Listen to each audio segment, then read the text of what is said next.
So here we have this VEVOR 16-inch exhaust fan. Now, full disclosure, this was sent to me for free, but the opinions in this video are my own. It comes with a user manual, 4 expansion bolts to mount the fan, and then 2 screws to mount the little controller. And here's the smart controller. It's made of plastic and has a metal backing plate to mount it. There's a screw hole on either side, or these 2 keyhole slots on the back. And the controller also has this sensor that plugs right into here. The casing is a black powder-coated aluminum, and then these shutters are also a black powder-coated aluminum. So it'll hold up just fine outdoors. One thing I want to point out is I have a similar exhaust fan with louvers on it, and when it gets windy, these tend to open up and make a little bit of noise.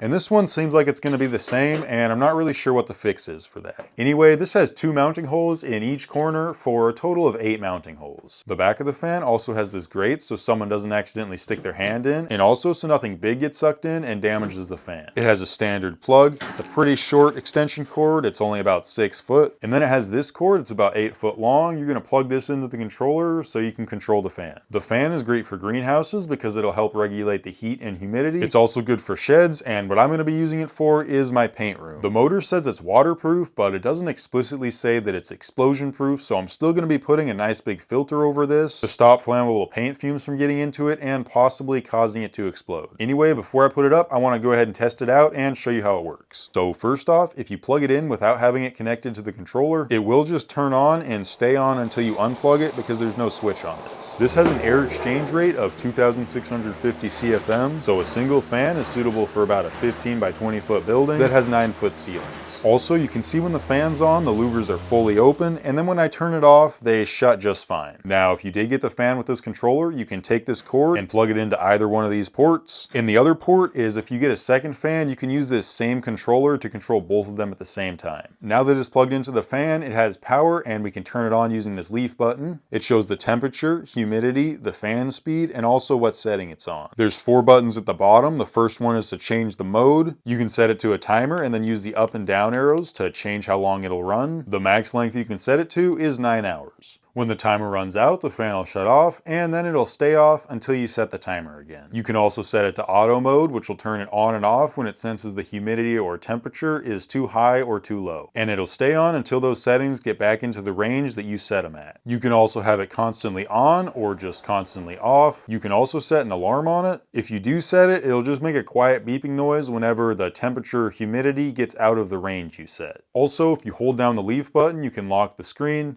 You can see the little lock button pop up right there. And then it won't let you change any controls until you unlock it by holding down the leaf button again. So yeah, that's about it. This fan is great for a greenhouse or shed, or maybe an attic or garage, just a room that you want to cool down or better help control the humidity and temperature.